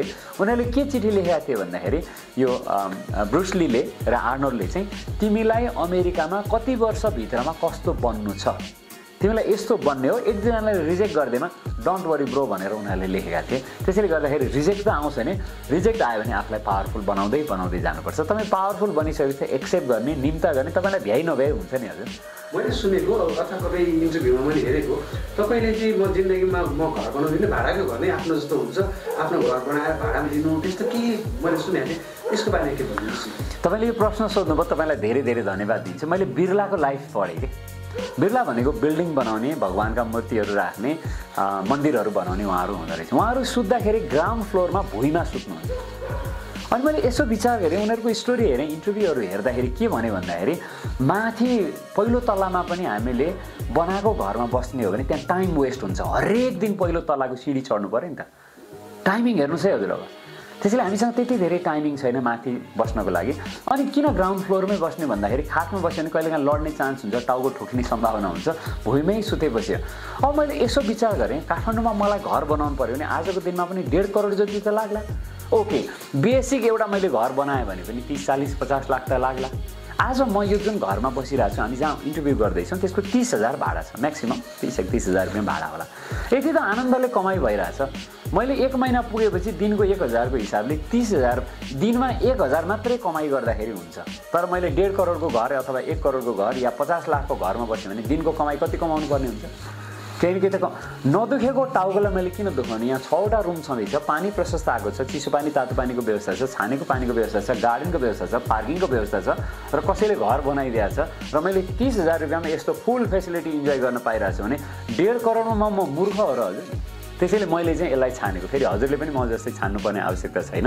मेरो त कार्यक्रम के छ भन्दाखेरि आफ्नो घर नबनाउने, बनाएकै घरमा बस्ने, चाहे जति पैसा तिर्ने, दामी घरमा बस्ने भन्ने यो कुरा। मैले यो आफैले निर्णय गरेको होइन। मान्छेलाई चाहिने बेसिक फेसिलिटीमै लाइफ बर्बाद गर्यो भने उसले इनोभेसन कहिले गर्ने त? सबै मान्छेलाई घरै बनाउनु परेको छ, सबै छोडेर ऋण काटेर पनि। त्यस कारणले गर्दा अब यसको धेरै लामो भाषण हुन्छ। तर मेरो गफ सुनेर हजुरहरूले पनि आफ्नो घर नबनाउने निर्णय नगर्नुहोस्। जिन्दगीमा हजुरले खोजेको जस्तै दामी घर बनाउनुहोस्। हजुर मलाई पनि निम्ता गर्नु, कहिलेकाहीँ आएर फेस्टा गरौँला, त्यहाँ पार्टी गरौँला। डे टु डे लाइफमा देखिने कुरा मान्छेहरू कुनै ट्याक्सी चढ्ने बेला कुनै सामान किन्ने बेलामा चाहिँ बार्गेनिङ गर्छन् घटाउन खोज्छन् हजुर चाहिँ कति लिनुहुन्छ भनेर उल्टो थपेर दिनु त्यसले तपाईँलाई के फाइदा लाग्छ जस्तो अब मान्छेलाई त यो दुनियाँमा त खुसी बनाउने कुरा हो नि त यदि मान्छेलाई हजुरले 50-100 रुपियाँ दिएर खुसी हुन्छ भने होइन अस्ति म फलफुल पसलमा बसेको थिएँ एकजना मान्छेले कुचो बेच्न ल्याउनु भयो कुचो त हामीलाई चाहिएको छैन अहिले मैले यता सोधेँ अहिले पनि हामीलाई चाहिएको छैन केही दिनपछि आउनुहोस् 1-2वटा कुचो लिउँला तर अहिलेको लागि 3टा केरा खाएर जानुहोस् भनेर गालामा अलिकति मैले मालिस गर्थेँ उहाँलाई र 3टा केरा दिएर पठाएँ उहाँले आँखाबाट आँसु लगभग लिटरली झार्न लाग्नु भएको थियो यत्रो वर्षको हुनुभयो उहाँ अहिले 55 वर्षको हुनुभयो अरे आजसम्म कोही व्यक्तिले पनि त्यति माया गरेर गाला समातेर केरा दिएको थिएन अरे हेर्नुहोस् त 3टा केराको दाम कति होला लेट्स से 25 रुपियाँ या 30 रुपियाँ या 50 रुपियाँ होला तर 3टा केराले मान्छेलाई दिल जित्न सकिन्छ भने मान्छेले आज पनि विश्वास जागृत गरोस् न कि राम्रा असल व्यक्तिहरू छन् दानी व्यक्ति छन् लुटेर मात्रै छैनन् भन्ने मान्छेलाई विश्वास जगाउनु पर्यो नि त्यस कारणले पनि म यसरी टिप्स दिने गर्छु आज बिहान पनि म ट्याक्सीमा गएको थिएँ त्यसको 300 समथिङ पैसा लागेको थियो मैले उहाँलाई 500 रुपियाँ दिँदै भने हजुर राख्नुहोस् हामीहरू पैसा भएकै व्यक्ति हो भनेर तर त्यो हेर्न लायक थियो उहाँको अनुहार 100 रुपियाँ टिप्स पाउने बित्तिकै उहाँको चाहिँ एकदम मुस्कान चाहिँ भएको थियो अब उहाँ आजको के बिताइराख्नु भएको होला अहिले हामी साँझमा सुटिङ गर्दैछौँ बिहानको कुराकानी हो उहाँलाई के भयो होला राइट मैले अरू एउटा प्रोग्राममा गएको थिएँ मैले सानो गिफ्ट उहाँलाई दिएर भने कि गिभिङ इज ब्युटिफुल उहाँले भन्नुभयो कि होइन मैले त यस्तो आशा गरेको थिएँ आशा नगर्नु राम्रो कुरा तर मेरो दिने बानी छ भनेपछि मुस्कान आयो हेर्नुहोस् हामी दीपावलीमा दियो बाल्छौँ तर जिन्दगीमा केही नदिने तर दियो मात्रै बालेर हिँड्ने दियो कि दिएन भन्ने गेम हो कि हजुर यो दुनियाँमा आएपछि मगन्ते भएर काम छैन हजुर हामी दाता बन्नुपर्छ त्यसैले हरेक मान्छेलाई म इम्प्रेस गर्न खोज्छु दिनमा कमसेकम एकजना व्यक्तिलाई पनि मैले साथी बनाएँ केही न केही मद्दत गरेँ उसको जीवनमा केही न केही पोजिटिभ चेन्ज आयो मुस्कान आयो भने हेर्नुहोस् हजुर एक वर्षमा 365 जना व्यक्ति हुन्छन् चुनावमा उठे पनि म जितिहाल्छु होइन हजुर यो हिसाबले त्यसले गर्दाखेरि दिनमा मसँग अहिले त कैयौँ व्यक्तिहरूलाई इम्प्रेस गर्ने होइन मैले सकेको सेवा गर्ने सम्भावना छ द्याट्स वाइ म उहाँहरूलाई अलिकति सेवा सहयोग मद्दत खानेकुरा अथवा यस्तो कुराहरू चाहिँ सहयोग गर्न मलाई एकदम मनपर्छ र म चाहन्छु मान्छेहरू सबै कुरा मन परेको हुन्छ भने चाहिँ रिस पनि कहिले आउँदा कसरी कन्ट्रोल गर्नुहुन्छ मैले यसो विचार गर्दाखेरि रिस दुईवटा कुराबाट आउँदो रहेछ नेगेटिभ थिङ्किङबाट व्यर्थको थिङ्किङबाट अर्को थिङ्किङबाट र अर्को चाहिँ अलिकति अशुद्ध खानेकुराबाट म हजुरलाई ननभेज भन्न चाहन्न तर रिस काहीँ न काहीँबाट आएको छ भने एउटा खानेकुराबाट आउँछ अब केबाट आएको छ त्यो हजुरले विचार गर्नुहोस् र त्यो अर्को चाहिँ अलिकति नेगेटिभ र व्यर्थको थिङ्किङबाट आउँदो रहेछ अर्को थिङ्किङबाट आउँदो रहेछ अर्कोको अवगुण हेरेपछि चाहिँ रिस उठ्दो रहेछ त्यसैले मैले अहिले 3टा कुराहरू अलिकति कम गर्ने र नगर्ने गरेको छु अरूको अवगुण नहेर्ने सकिन्छ भने उसको गुण हेर्ने बित्तिकै रिस त कम भइहाल्यो पहिलो दोस्रो सात्विक शाकाहारी भोजन खाने शाकाहारी भोजन भनेको एकदम लसुन प्याज नहालेको घरमै बनाएको मात्रै होइन प्रकृतिले दिएको रिजनल सिजनल ओरिजिनल फ्रेस र फाइन फलफुल र खानेकुराहरू खाने बित्तिकै ओहो रिसको ठाउँमा त एकदम आनन्द हुँदो रहेछ हजुर र तेस्रो कुराकानी चाहिँ अब कहिलेकाहीँ चाहिँ मान्छेहरूको व्यर्थको कुराले पनि आउँदो रहेछ भने उनीहरूको व्यर्थको कुरालाई बिचारा भनेर दया गरेर उनीहरूलाई छोडिदिने आफ्नो तर्फबाट चाहिँ समर्थक कुराहरू मात्रै प्र्याक्टिस गर्दाखेरि चाहिँ धेरै वर्ष भयो हजुर मेरो लाइफमा चाहिँ अहिले रिस आएको छैन पोजिटिभिटीलाई प्र्याक्टिस कसरी गर्ने पोजिटिभिटीलाई बढाउँदै जाने पोजिटिभिटीलाई बढाउने एउटा तरिका के हो भने संसारका समस्याहरूको कुरा गऱ्यो भने न टाउको दुख्ने हो यसले समस्या ल्यायो भनेर न हामीले टाउको दुखाउने हो हामीले समाधानको उपाय हेर्ने अघि मैले पोसिबिलिटी सर्च थ्योरी भनेअनुसार यसको समाधान के हुनसक्छ भनेर आनन्दले एकैछिन ध्यान गर्ने क्या हजुर what is the solution for this problem भनेर विचार गर्न साथै सल्युसनमा काम गर्ने बित्तिकै हाम्रो चाहिँ फ्रस्ट्रेसन एन्जाइटी डिप्रेसन गएर इनोभेसन हुन थाल्दो रहेछ हजुर त्यसैले गर्दाखेरि यसमा हामीले ध्यान दिनुपर्ने हुन्छ हजुर कस्तो मान्छे चाहिँ सफल मान्छे बन्छ र त्यो बन्न कस्तो खालको लाइफस्टाइल जिउनुपर्छ छोटकरिया भनिदिनुहोस् न मेरो विचारमा मागेर खाने लुटेर खाने अरूलाई दुःख दिएर खाने मान्छेलाई अहिलेको समयमा कसैले पनि मन पराउँदैन आफूलाई पनि मन पराउँदैन त्यसैले हजुरलाई एउटा सिम्पल एउटा साधारण स्टोरी म बताउँछु कहिलेकाहीँ यो मोटिभेसनमा पनि हामीलाई पनि काम लाग्ने कुरा हो कतिले के भन्छन् भने तपाईँको मोटिभेसनले के सबैलाई काम गर्छ भनेर अधिकांशलाई काम गर्छ कसैलाई काम गर्दैन सो एउटा स्टोरी एकजना चाहिँ लुट्ने काम रहेछ उसको काम भनेको लुट्ने काम हो अनि एउटा मोटिभेसनल स्पिकरकोमा ऊ गएर भने चाहिँ तिम्रो मोटिभेसनल स्पिचले मलाई काम मेरो त कामै लुट्नेवाला छ भनेर मोटिभेसनल स्पिकरले भन्नुभएछ तपाईँले लुट्ने काममा पनि तपाईँले अनेस्ट भएर लुट्नुहोस् न तपाईँलाई कति फाइदा हुन्छ भनेर ल हो त म ट्राई गर्छु भनेर एउटा राजाको दरबारमा उसले लुट्ने विचार गरेको थियो त्यो ढोकामा बसेको व्यक्तिलाई गएर भने उसले चाहिँ अनि ल म भित्र जान चाहन्छु भने तपाईँ को हो भनेपछि म लुटेरा हो म लुट्न जान लागेको भनेपछि त्यो गार्डले के विचार गर्यो लुटेराले भएदेखि त त्यस्तो भन्नु नपर्ने यो लुटेरा होइन होला गफ दियो होला यसलाई पठाइदियो साधु जस्तो छ भनेर उसले भित्र पठाइदियो भित्र उसले पुरा लुटेर लिएर आयो, बोरामा लिएर आयो अथवा समथिङ केमा लिएर आयो। अनि फेरि गार्डले सोध्यो के ल्याएको यो भनेर भन्दाखेरि उसले भने यो सुन चाँदी हिरा मोती जति पाएको थियो पैसा सैसा कुम्लो बनाएर मैले लिएर आएको भनेर। गार्डले फेरि के विचार गर्यो, चोरले भएदेखि त लुकेर चोरेर जानुपर्ने, यसरी सिधा सिधा त भन्दैन थियो, यसले त होइन होला भनेर जाऊ कहाँको कपडा सपडा लिएर आयो होला, फोहोर मैला लिएर आयो होला भनेर ल जाऊ तिमी भनेर गार्डले उसलाई पठाइदियो। राजा आएपछि त तिमीले लुटेको देख्यौ थाहा पायो भन्दाखेरि एउटाले त लुट्न आएको भनेर भन्थ्यो, मैले हुन्छ भनेर पठाइदिएँ, लुटेर पनि लग्यो हजुर परिवार। अनि तिमी चाहिँ के हेरेर आएको भन्दा मैले त झुट बोल्यो होला भन्ने हो रहेछ, साँच्चै लग्या हो रहेछ हजुर, सबै लगेछ नि उसले। त्यसपछि त्यो चाहिँ अनेस्ट मान्छे रहेछ। तपाईँले घोषणा गरिदिनुहोस् मिडियामा फेसबुकमा, यदि तपाईँले लुटेर हो भने तपाईँलाई त्यसको चाहिने जति म तपाईँलाई दिन्छु, त्यो दरबारमा बुझाउन ल्याउनुहोस् भनेपछि उहाँले घोषणा गरेपछि त्यो मान्छेले फेरि राति नै बुझाउन आयो। मैले लिएर गएको थिएँ हजुर, म तपाईँलाई बुझाइदिन्छु भनेर। तपाईँ कस्तो अनेस्ट हुँदो रहेछ भनेर, यो मोटिभेसनल स्पिकरले तिमी जे गर्छौ अनेस्टली गर भनेर मैले अनेस्टली गरिदिए हो भनेपछि अब यो राजाले के भनेछ भने मेरो मन्त्री एकदमै फटा छ, एकदम विपरीत गर्छ, अब तपाईँलाई मैले मन्त्री बनाउनु पर्यो, कति तलब चाहिन्छ तपाईँलाई भनेपछि मेरो चोरी गर्दाखेरि यताउता गर्दाखेरि कमाइ मेरो यति हुन्छ, यति दिने भए चाहिँ म चोरी गर्न छोड्छु भनेर भनेछ। ल तपाईँलाई म यति पैसा त दिइहाल्छु नि भनेर राजाले उसलाई अब मन्त्री बनाउनु भएछ। मन्त्री बन्ने बेलामा चाहिँ मोटिभेसनल स्पिकरलाई पनि दरबारमा सम्मान गर्नु पर्यो नि त। मोटिभेसनल स्पिकर कतिले भन्छन् कामै नलाग्ने भनेर, म जस्तो डाकुलाई त मन्त्री बनाइदिए मोटिभेसनल स्पिकरले, त्यसैले अनेस्टी इज बेस्ट पोलिसी भनेर भनेछ। त्यसैले हाम्रो लाइफमा चाहिँ लाइफ चेन्जिङ हुनको लागि चाहिँ लाइफमा मजा मस्ती आउनको लागि हामीले गिभिङ गर्नुपर्छ क्या हजुर। हामीले जति गिभिङ गर्छौँ त्यसको आधारमा हाम्रो लाइफमा चाहिँ बनेको हुन्छ। त्यसैले हामीहरूले पनि यो गिभिङलाई प्राथमिकता दिन्छौँ, हजुरले पनि गिभिङलाई प्राथमिकता दिनुभयो, लाइफमा चाहिँ हामीहरू चाहिँ अगाडि बढ्न सक्छौँ र पोजिटिभिटी कन्टिन्यू बढ्न सक्छ। यो फेसबुक सोसियल मिडियालाई चाहिँ पोजिटिभली कसरी युज गर्नु, अहिले कि गाली देखिन्छ कि ताडी देखिन्छ, यसलाई कसरी सदुपयोग गर्नु? अब हेर्नुहोस्, मनमा जे छ त्यही मान्छेले एक्सप्रेस गर्ने हो। अब गाली गर्ने मान्छेहरूको अपन पनि त्यो होला के होला कसो होला विचार उहाँहरूले जानेकै त्यही हो फेरि। तर मलाई लाग्छ गालीले त हामीले दुनियाँमा के फाइदा हुन्छ र, गर्नेलाई पनि फाइदा छैन, सुन्नेलाई हेर्नलाई बुझ्नेलाई पनि फाइदा छैन। त्यसैले गालीलाई छोडौँ, ठुस्कानलाई छोडौँ, कम्प्लेनलाई छोडौँ हजुर, अलिकति एप्रिसिएसनलाई अगाडि बढाउँ। दुनियाँमा एप्रिसिएट गर्ने पनि व्यक्तिहरू छन्, जस्तो महावीर पुन दाईको तपाईँले हेर्नु न, उहाँलाई पनि गाली गर्ने मान्छेहरू आजको दिनमा पनि छँदैछन्। सरकारसँग त्यत्रो मिटिङ गर्नुभयो, सिटिङ गर्नुभयो, चियापान गर्नुभयो, सरकारले सुको पैसा दिएन उहाँलाई, दिन्छु भनेर त्यत्रो कमिटमेन्ट व्यक्त। अहिले पनि सरकार जिउँदैछ, हेरिरहेको छ हेर्नु, सरकार चेन्ज भइरहेछ। अहिले पनि उहाँ अहिले धरानतिर हुनुहुन्छ अथवा पूर्वतिर हुनुहुन्छ, उहाँले आफ्नो जीवनीबाट लगभग कृषि कारखाना सञ्चालन गर्ने पैसा जम्मा गरिसक्नुभयो, आफै पुस्तक बेच्नुहुन्छ र कति रमाइलो रोमान्टिक हुनुहुन्छ। त्यसले गर्दाखेरि हामीले चाहिँ कोही व्यक्तिलाई हेर्दाखेरि चाहिँ त्यो अब गाली गर्नेलाई अर्कोलाईतिर फोकस त्यता दिने होइन कि, फोकसका लागि दिने हो, क्रिएटिभ व्यक्तिहरूलाई दिने हो नि। जस्तो सङ्गत गर्नुहुन्छ त्यस्तै हुन्छ नि। हाम्रो पुरानो एउटा स्टोरी थियो नि, त्यो एउटा बाघको बच्चा ल्याएर भेडा बाख्रा कुखुरा र भोटे कुकुरसँग पाल्छन्, बाघको बच्चा पनि ठुलो भइसकेपछि भ्याएर न्याम्या गर्न थाल्छ। किन भन्दाखेरि सङ्गत जसको गरे जसको कुरा सुने त्यस्तै साइडहरू पनि अलिकति ठिकै खालका पनि होलान्, कोही पोजिटिभ पनि होलान्। म तपाईँलाई आग्रह गर्दछु, असल व्यक्तिहरू यो दुनियाँमा प्रशस्त छन्, तिनीहरूको सङ्गत गरौँ, एउटा पुस्तकको सङ्गत गरौँ, असल साइडहरू पनि छन् तिनीहरूको सङ्गत गरौँ, भगवानको सङ्गत गरौँ न। भगवान इज अलवेज पोजिटिभ होइन र हजुर।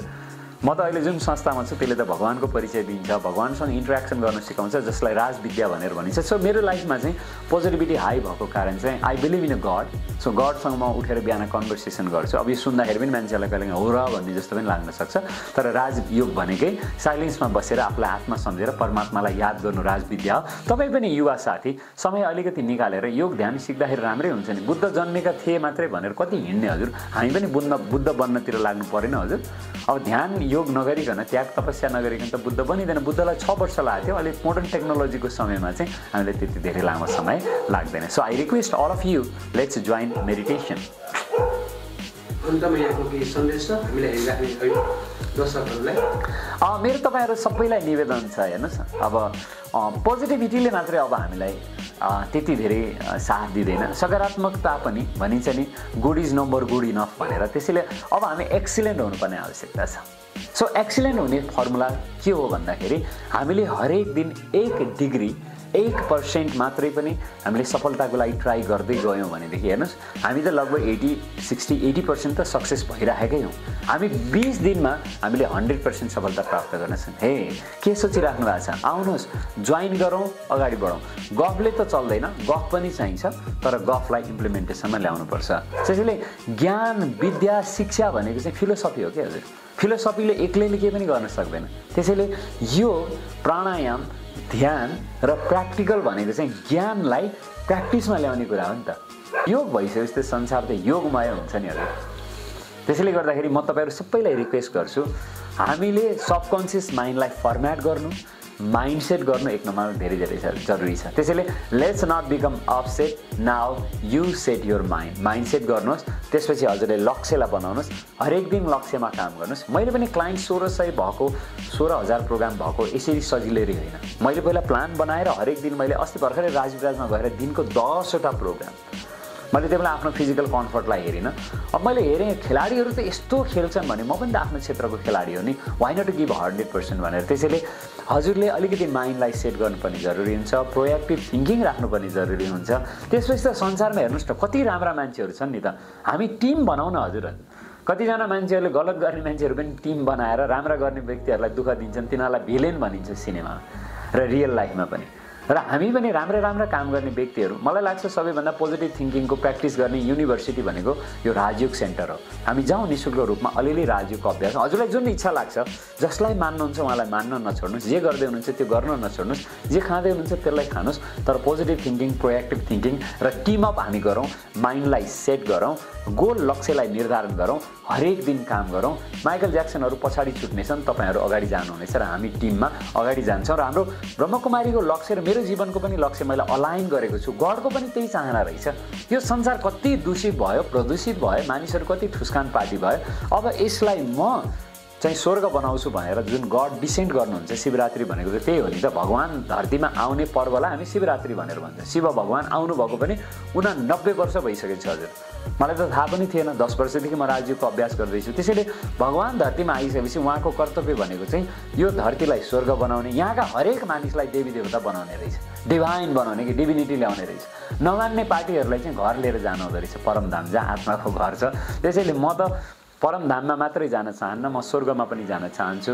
र त्यहाँको पनि लाइफलाई म इन्जोय गर्न चाहन्छु त्यसको लागि टिकट लिने अभ्यास गर्ने ठाउँ यहाँ रहेछ त्यसैले मानिस मरेर स्वर्ग जाने हैन यही जीवनमा स्वर्ग जस्तो जीवन अपनाउनु पर्छ भने अरूलाई गिभिङ गर्नुपर्छ गडलाई चाहिँ आफ्नो काम क्रोध लोभ मोह अहंकार दिनुपर्छ मनुष्य आत्माहरूलाई चाहिँ हामीले सहयोग दिनुपर्छ त्यस दुईटा गर्यो भनेदेखि हामीले जुन दियो बाल्ने भनेका छौं सहयोग दियो आत्माको बत्ती बाल्यो ऊ अगाडि बढ्यो भनेर हामीले दीपावली पनि गर्न सक्छौं I wish you all the very best म पनि साधारण थिएँ अहिले पनि साधारण यो कोट मात्रै लगाएको स्टिल आम भेरी सिम्पल र साधारण यो पनि बुद्धको कोट हो मैले पढिसकेपछि चाहिँ जसरी बिरलाहरू चाहिँ बिल्डिङमा बसेनन् टाटाहरूले कहिले पनि लग्जरी गाडीहरू चढेन उहाँहरूले भन्नुभयो हामीले त पैसा कमाउनको लागि दुनियाँलाई अलिकति सहयोग गर्नको लागि पो गाडी बनायो हामी चढ्नलाई गाडी बनाएको हो थोरै त्यसैले गर्दाखेरि संसारका बेस्ट सफल मानिसहरूले चाहिँ बेसिक फ्यासिलिटीहरूलाई चाहिँ बेसिक रूपमा युज गर्दा रहेछ आफ्नो लागि चाहिँ धेरै खर्च नगर्ने अब अहिलेको कति मानिसहरू चाहिँ आफ्नै लागि सपिङ आफ्नै लागि कपडा आफ्नै लागि देखावटी गर्ने बित्तिकै